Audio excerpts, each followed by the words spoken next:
been a tough day in the office.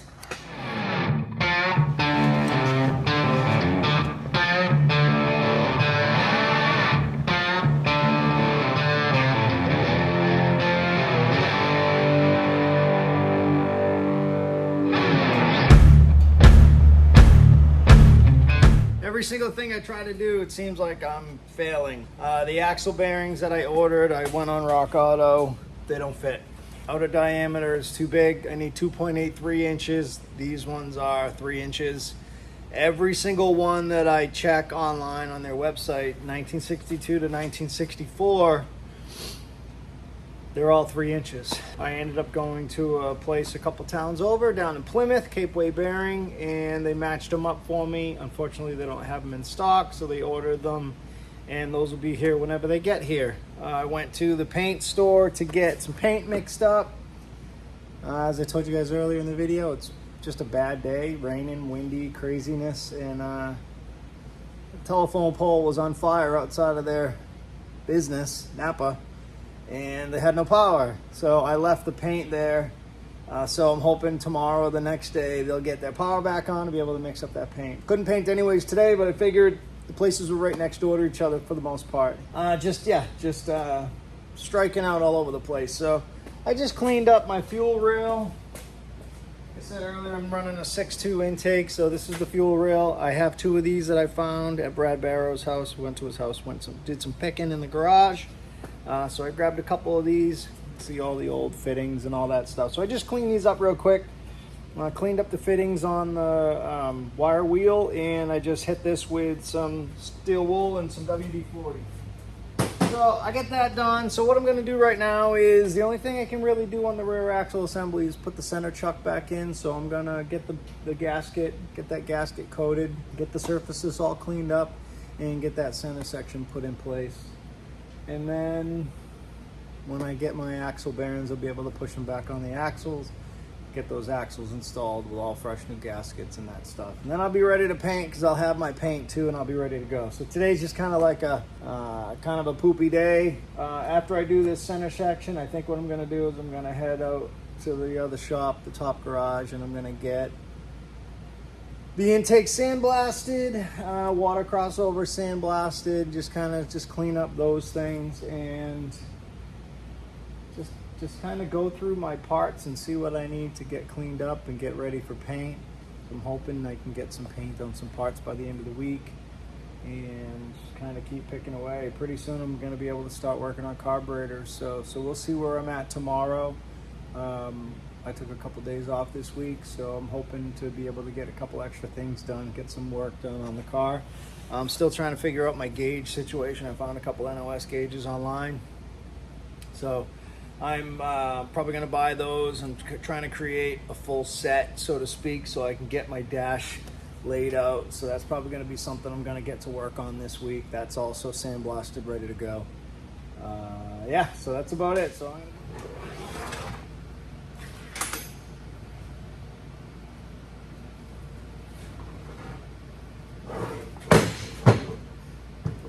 I got this surface cleaned up with a razor blade the other day. I'm gonna go over it real quick again just to make sure it's good to go, and then get the gasket put on it. Man, that thing is heavy. Woo!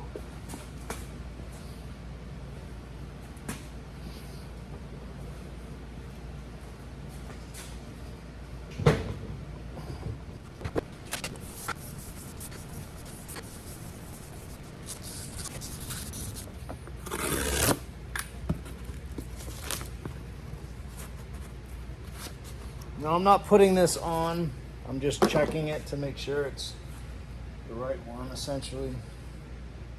Looks good.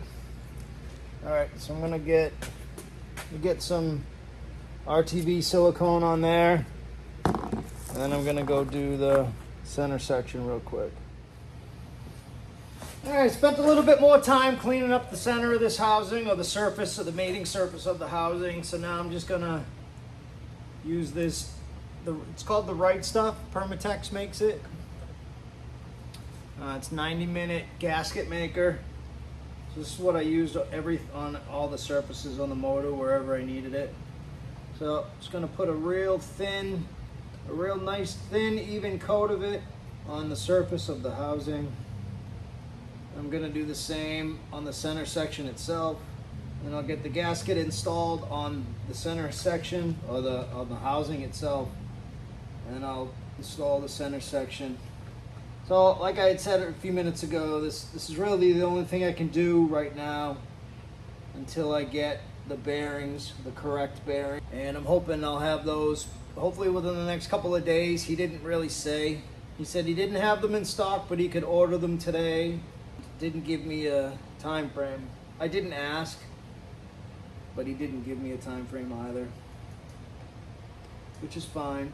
Once I get the center section on and this is completely dried, I'll go around, clean up any of the surfaces on the outside edge where the paint's gonna be, just to make sure I didn't get anything on it. Now this gasket can go either way, this way, or this way. It doesn't appear to have a direction or a side. All right, go grab the center section. I'm gonna get a coat of RTV sealant on that.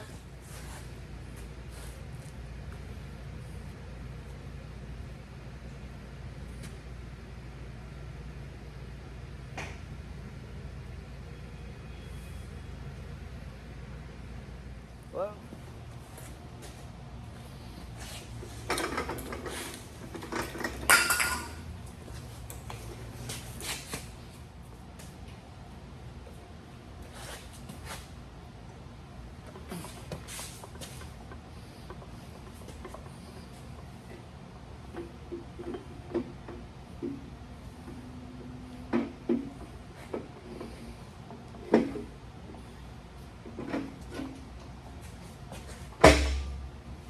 there we go. I'm gonna do a quick Google search to figure out what I need for torque on these and get these cinched down. And check my gasket surface, make sure I got a little bit of ooze out on all the areas around the center section. Make sure it's sealed up good. All right, be right back. That's 50 pounds.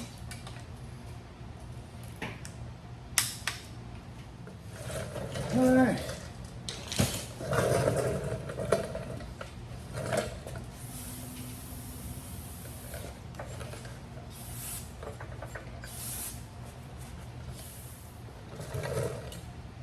All right, well, until I get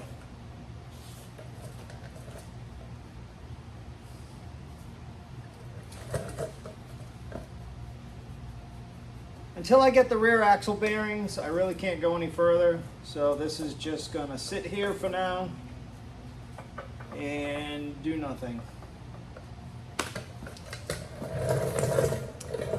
Yay. What's going on, everyone? It is Friday, a couple days before Christmas. I'm working in the shop. You can see I got my tent set up in the back. I'm finally making some progress. What we're going to work on today is we're going to work on fitting the bearings on the axle, the two axles, and the axles are for that rear end over here. This rear axle, I ruffled some feathers in the other video on, would have been a Wednesday's video. I called this a 10-bolt rear axle. Apparently I was wrong, and I was told that I was misinforming future generations of younger car people. But I asked the person, hey, will you just let me know what exactly it is so I can correct it moving forwards? Because I don't want to be accused of misinforming entire generations of future hot rodders or car guys. And he didn't. So I did some research. So what this rear axle is known as is a 55P, and that is the model. It has an 8.4 inch ring gear. The ring gear is 10 bolt, and also the cover is 10 bolt. And that's where I misled myself. I'm not a GM guy. I'm not any specific, brand guy. I like early Ford hot rods. I like other hot rods, and this is the rear axle that just happened to come in the car. And I guess you could call it a Tri-5 rear axle. But again, what this is known as is this is known as a 55P, and they also made a 55T. The 55P, the P stands for passenger car, T stands for truck. The passenger car on the pumpkin, on the removable in the center section, it has this rib right here, this additional rib, and it stops. On the T, it does not have that rib, but the rear axle itself is a lot taller. That has a 9.3 inch or 9.275 ring gear. And I also believe that has 12 bolts on the ring gear instead of 10. This happens to be a posi rear axle. The stamping on the housing is BM. And what that gear ratio is a 336. So it's a 58 to 64, but the date stamp or the date code, which is on the driver's side of the rear axle, is February 2nd, 1962. So it's a 1962 55P rear axle from a passenger car. It has a posi chuck in it, and from the factory, it had 336 gears. So that is the rear axle that I'm working on that's going in the 34 Coupe. Today, what we're doing is we're gonna put the axle bearings back on the axles. And let me go grab those. So I ordered axle bearings from Rock Auto, and I ordered the wrong ones. Shame on me, it was my fault.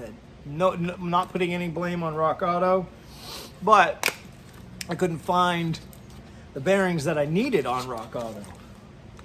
So what I need is this bearing here. It's 2.83 inches across. It is an open bearing, so this seal here has little holes in it, from what I read online. I could be wrong. That the internal oil inside the rear axle lubricates these bearings. There are bearings where they're sealed, and the sealed portion, it's just a sealed ball bearing, so it doesn't matter. It doesn't get lubricated. It's self-lubricated. And this is the retainer, so the bearing will go down on the rear axle. The open seal will face inside. The retainer will go on, it'll get pressed on. And that's pretty much it. You can see it's got little oil seals, the little oil rings. That's what keeps the oil inside the rear axle tube or the rear axle assembly. That's pretty slick setup. So I'm gonna be putting those axle bearings on the axles themselves, which are over here. So these axles are 17 spline axles, and that is 17 splines, which is here. One axle is longer than the other because the center section is offset. So what we're gonna do is we're gonna get the bearings pressed on here. I got this surface all cleaned up, ready to go. I'm gonna take this bearing, slide the bearing down like that, slide that retainer down like that, and we're gonna get these pressed on. So we got this that way, that way. That's it. So let's head over to the press and we'll get these put on. All right, so what I need to do is I need to raise up this bed on the press. It's supposed to have some chains with these hooks that you crank, and it's supposed to lift it up, but it's broken. I almost forgot my axle flanges. That wouldn't have been good. So those go on first. Then we got the bearing and then the retainer. Then the installation tool. All right, so that's it. So I got my flange, My gasket will go on the flange afterwards. It doesn't need to happen now. I got my bearing facing out, and then my retainer. I'm gonna make sure that this one bolt doesn't get caught. I don't want to bend it. Should go down pretty quick. Actually, let me get... I went on a pick like probably a year ago, and there was an old scale. I left the scale, but I took all the weights. So I knew I'd be able to use them in situations like this. So if you ever come across an old scale, grab the weights, all different sizes. Perfect for situations like this.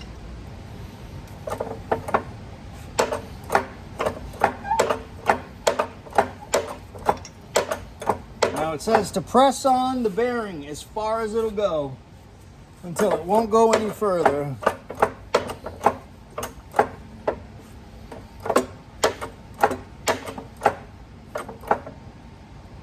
Here we go. That should be free.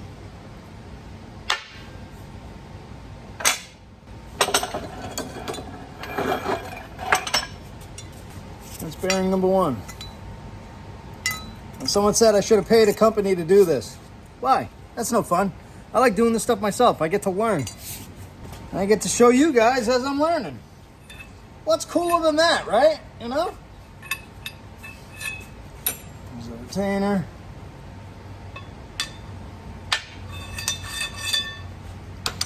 Bearing. This is my axle flange. Bearing. The open side of the bearing facing in to get lubricated. My retainer.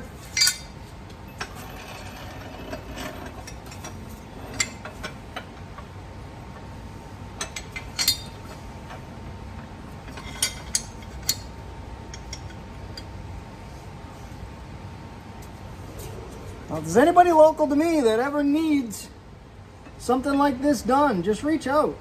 I don't mind helping people. I actually like it, you know?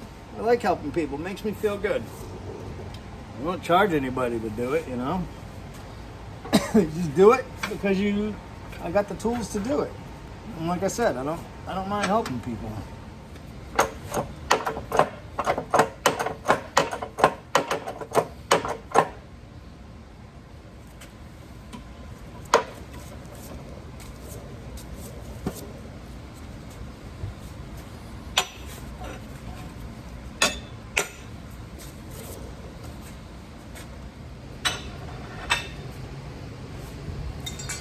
All right, so that's that. So now what I want to do is I'm going to get my gaskets. Now these gaskets aren't to seal in the oil. The O-ring on the end, on the edges and the outside edges of the bearings themselves are what seals in the oil. It makes the rear axle a sealed unit. The gaskets are just simply to keep dust and debris from getting inside into the bearings. So let me get the gaskets. I'll get some of the RTV silicone. Just do a real thin layer at both sides of the gasket or both surfaces. And then I'll get these bearings and axles pressed back into the, or just slid back into the rear end. Make sure I got the right bearing. This should be the one. Make sure I'm doing the right side here. This should be the shorter side.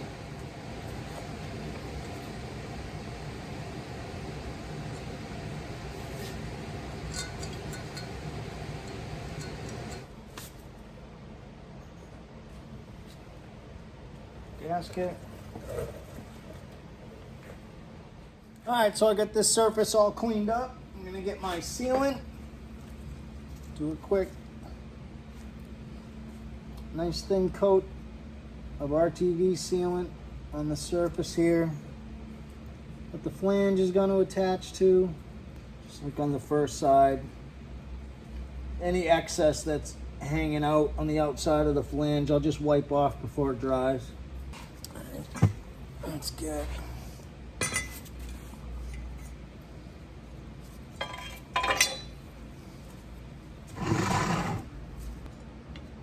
I don't think this step is quite necessary because I said before it's not, this flange isn't to keep oil in, it's just to keep dust and debris out of the bearings themselves.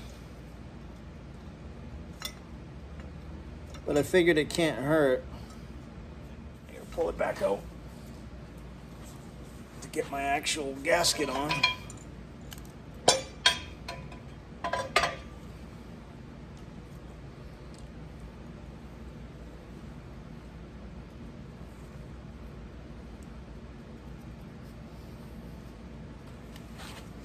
Assembly lube.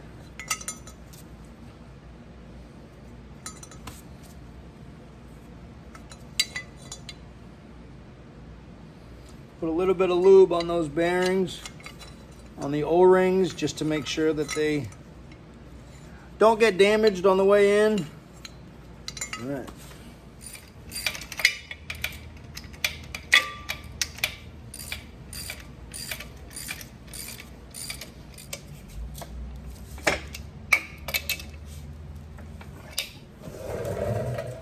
All right, everyone, I got the axles reinstalled in the rear end.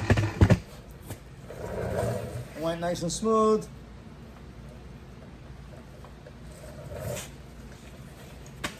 So what's next is I got to do a real thorough cleaning. Once I get it cleaned, I'm gonna get it sanded down, probably like 400 or so, just enough to give it a little bit of tooth and give the fresh coat of epoxy something to bite onto. Once that's all set, I'll get it, like I said, cleaned up, sanded down.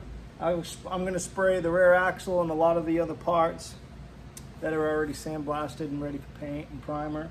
Get them into paint. Along with this rear axle, I have to do the rear suspension. Drive shaft's already been painted. I got to get the rear drums out of their box.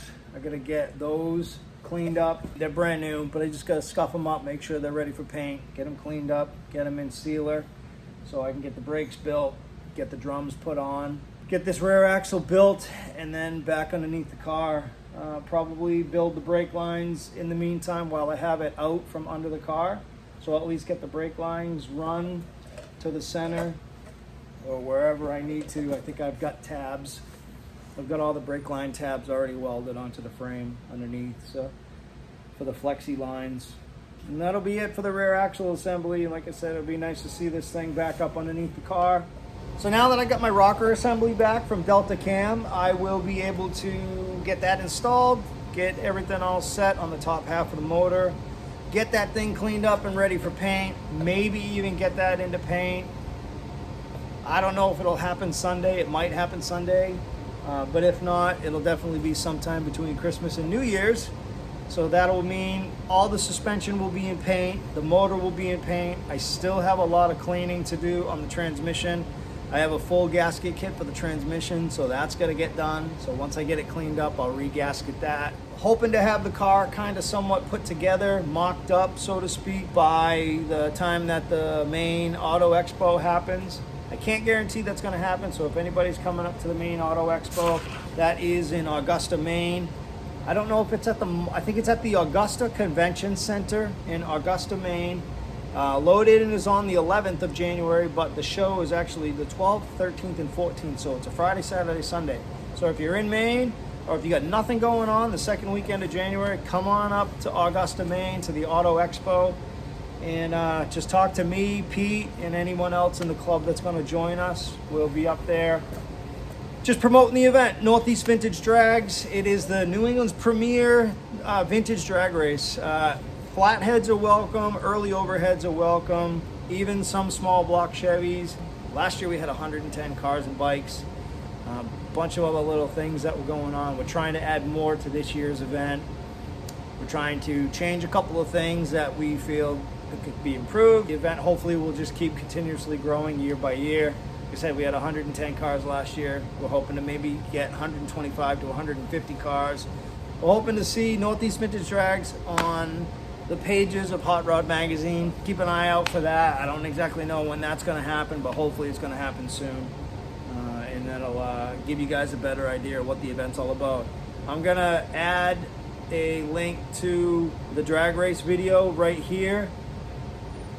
And you can click on that, or at the end of the video, you can click on the link. I'll put a link in the description to the video there, and we'll have a couple of cars on display, plus a bunch of old speed parts, flyers, things like that. So come on up and see us. We'll have stickers and t-shirts available for sale also. Thanks everybody for watching. See you soon. Take care. Bye-bye.